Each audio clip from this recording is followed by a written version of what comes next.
तो मेरे पीछे ये आप जो फ्लाईओवर देख रहे हो ये है तलोजा में कंस्ट्रक्ट होने वाला फ्लाईओवर, जो कि तलोजा के लोगों के लिए बन चुका था सरदर्द। साथ ही साथ इस फ्लाईओवर के साथ नवी मुंबई मेट्रो जो कि बेलापुर से तलोजा तक आती है, वो भी तलोजा के लोगों के लिए सरदर्द बन गई। अब मैं ऐसा क्यों कह रहा हूं इसका जवाब तो मैं आगे देने वाला हूं, लेकिन साथ ही साथ इस ब्रिज का टाइम पे ओपन होना तलोजा के लिए कितना जरूरी था वो भी मैं बताऊंगा।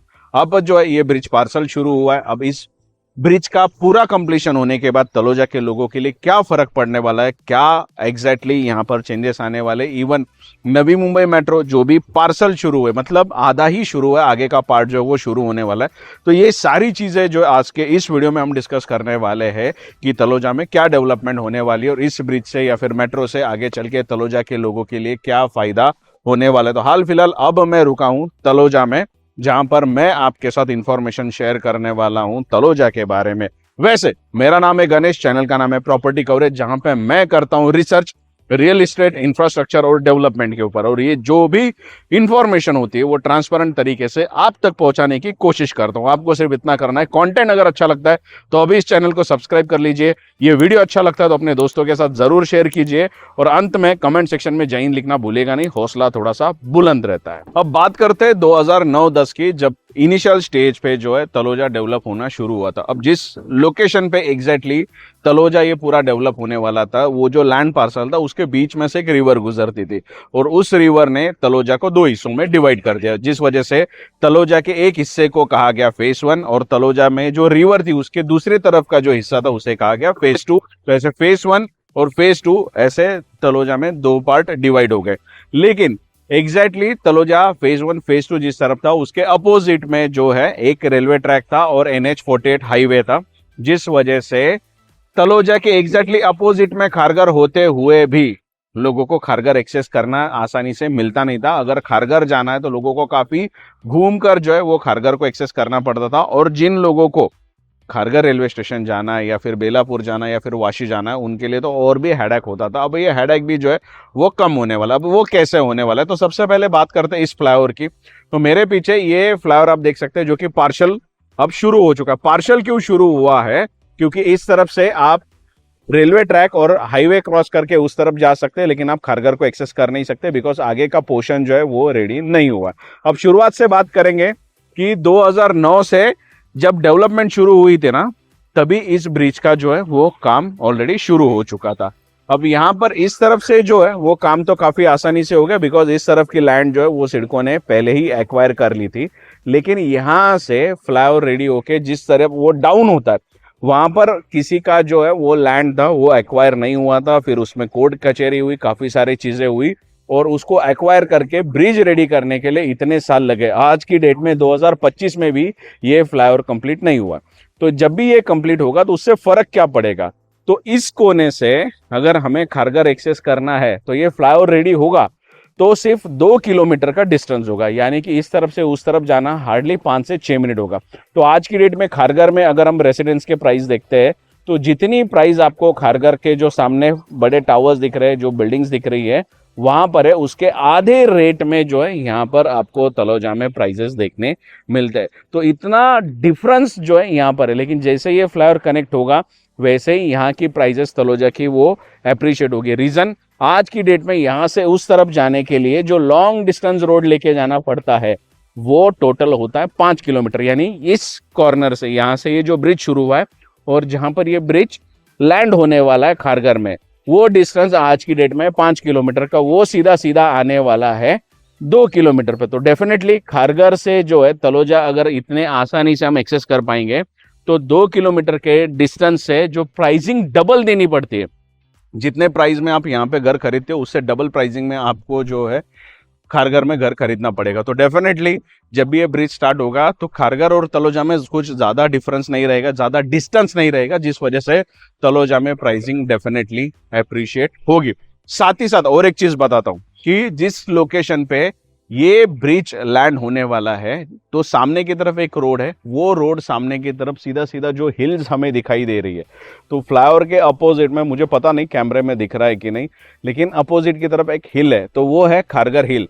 तो जहां पे ये फ्लाईओवर लैंड हो रहा है जिस रोड के ऊपर, वो रोड जो है BKC 2 जहां पर बनने वाला है उसके सामने से गुजरते हुए खारगर में एक टनल डेवलप हो रहा है, उस टनल के थ्रू जो है वो नेरुल, सानपाड़ा, जुईनगर उस तरफ निकलने वाला है। तो आज की डेट में अगर हम तलोजा से निकलते हैं नेरुल, जुईनगर, जहां पर वो टनल खुलने वाला है, उस लोकेशन पे जाने के लिए तो टोटल 16 किलोमीटर का ट्रैवल करना पड़ता है। और ट्रैफिक की अगर हम कैलकुलेशन मारे तो एटलीस्ट 1 घंटा तो यहां से उस लोकेशन पे पहुंचने के लिए लग जाता है।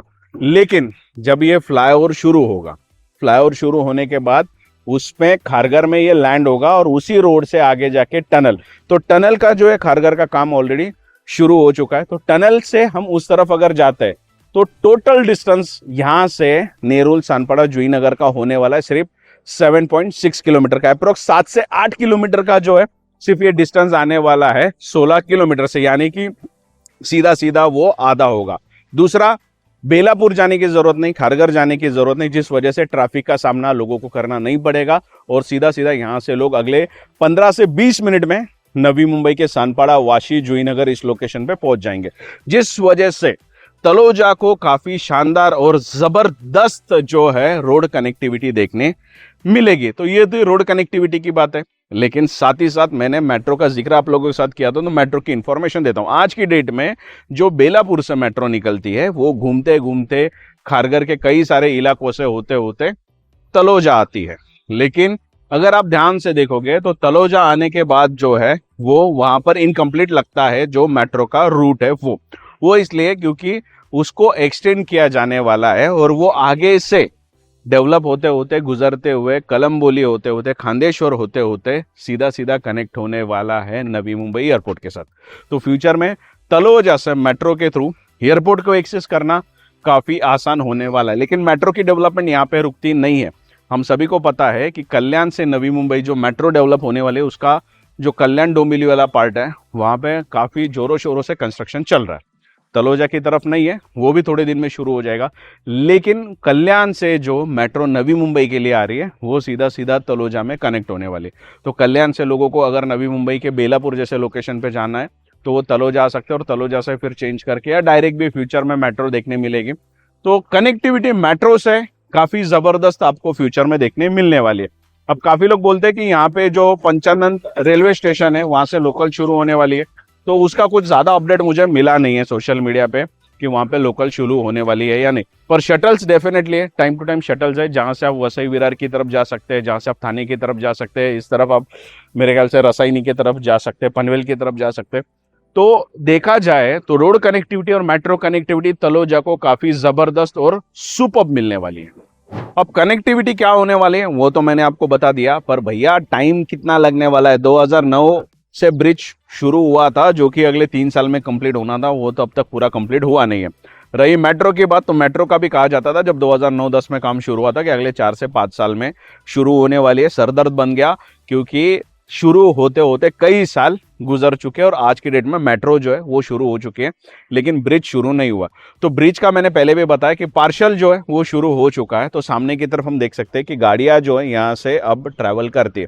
तो यहाँ से जो है बीच में जो रेलवे ट्रैक आता था उसके वजह से लोगों को फाटक था, तो उस वजह से गेट था, जब भी ट्रेन्स आती थी तब लोगों को रुकना पड़ता था, वो रुकने की जरूरत नहीं है। तो फ्लाईओवर से उस तरफ जाके आप डायरेक्ट हाईवे को एक्सेस कर सकते हैं। लेकिन उसके आगे का पार्ट जो है उसकी परमिशन आनी बाकी थी, वो सारी परमिशन आ चुकी है और काम ऑलरेडी शुरू हो चुका है। तो सीधा सीधा ये जो है मुझे ऐसा लगता है कि अगले 6 से 8 महीने में, साल भर के अंदर जो है ये फ्लाईओवर कंप्लीट होगा और तलोजा के लोग जो है काफी आसानी से खारगर जो है वो एक्सेस कर पाएंगे बिना किसी ट्रैफिक के, बिना किसी परेशानी के, क्योंकि 2 किलोमीटर पे ये डिस्टेंस आने वाला है खारगर और तलोजा, जिस वजह से खारगर तलोजा आपस में इंटरकनेक्ट होंगे और खारगर के साथ साथ तलोजा के लोगों को काफी बेनिफिट मिलेगा क्योंकि प्राइसिंग यहाँ पे अप्रिशिएट होने वाली है। अब बुरी बात क्या थी इसमें कि 2009 में 10 में ये सब अनाउंस हुआ था, ये फ्लाईओवर शुरू होगा, मेट्रो शुरू होगी, जिस वजह से काफी लोगों ने रैपिडली अपना पैसा यहाँ पे इन्वेस्ट किया।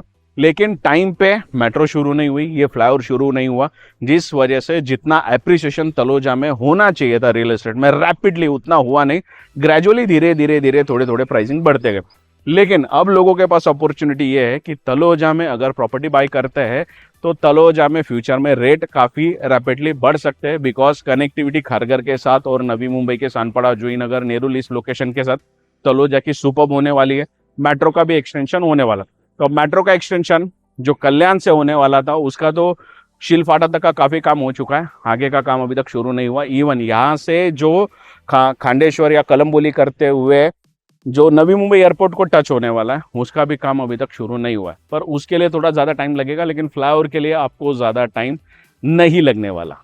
साथ ही साथ और एक चीज़ आपके साथ शेयर करना चाहता हूं कि मैंने जब भी इंफॉर्मेटिव वीडियोस बनाई नवी मुंबई के और कोस्टल रोड के, खास करके जब उल्वे कोस्टल रोड की बात आती है, जब खारगर कोस्टल रोड की बात आती है, तो मैंने इन्फॉर्मेशन काफ़ी दी।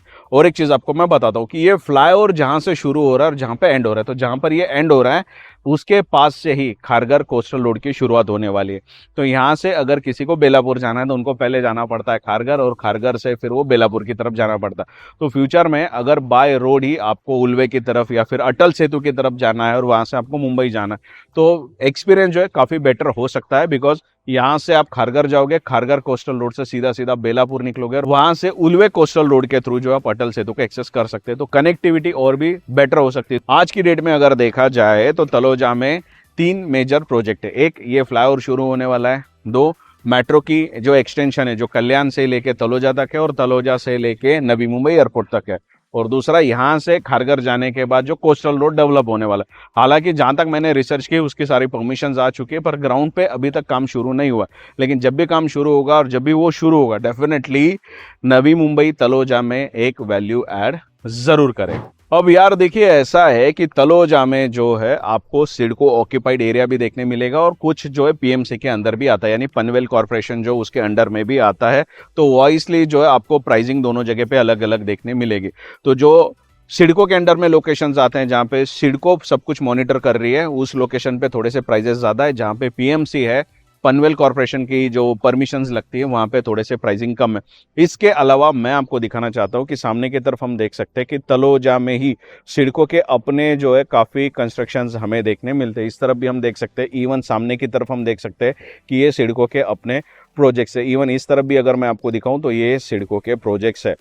लेकिन अदर साइड अगर हम देखें तो तलोजा की प्राइसिंग जो है वो नवी मुंबई के सारे इलाकों से, सारे लोकेशन के कंपैरिजन में काफ़ी कम है। तो अगर आप बजट होम देख रहे हो, अफोर्डेबल सेगमेंट में देख रहे हो और मुंबई, नवी मुंबई आपको महंगा लग रहा है, तो तलोजा आपके बकेट लिस्ट में जरूर होना चाहिए। एक बार आपको तलोजा विजिट डेफिनेटली करनी चाहिए। बाकी प्राइसिंग के ऊपर अलग से एक तलोजा के लिए आपके साथ वीडियो डेफिनेटली शेयर करूंगा कि क्या प्राइसिंग है। वैसे आज का जो सब्जेक्ट था वो इन्फॉर्मेशन से रिलेटेड था, कनेक्टिविटी से रिलेटेड था। वो आपको कैसी लगी, इन्फॉर्मेशन आपको कैसे लगे, कमेंट सेक्शन में जरूर बताना। अच्छी लगे तो जय हिंद लिखना। और हाँ, नवी मुंबई के लोगों के साथ ये वीडियो ज्यादा से ज्यादा शेयर करो ताकि उनके पास जो है ट्रांसपेरेंट और क्लियर इन्फॉर्मेशन पहुंच सके। वैसे कंटेंट अच्छा लगा तो चैनल को सब्सक्राइब जरूर कीजिए। और कहीं पर भी प्रॉपर्टी में इन्वेस्टमेंट करने के टाइम पे थोड़ा ध्यान से सोच समझकर किसी सॉलिसिटर को, किसी नॉलेजेबल पर्सन को बात करके, पूछ के, सारे पेपर्स देख के ही करना, क्योंकि आपकी हार्ड अर्न मनी होती है, मेहनत का पैसा होता है, वो कहीं पर भी फंसना या वेस्ट होना नहीं चाहिए। तो कहीं पर भी इन्वेस्टमेंट करने से पहले किसी अच्छे लॉयर्स के साथ बात जरूर कर लेना। वैसे वीडियो अच्छा लगा तो चैनल को सब्सक्राइब किए बिना जाना नहीं। मैं आपसे फिर से मिलते रहूंगा ऐसे इंफॉर्मेशन और वीडियोस के साथ। तब तक के लिए जय हिंद।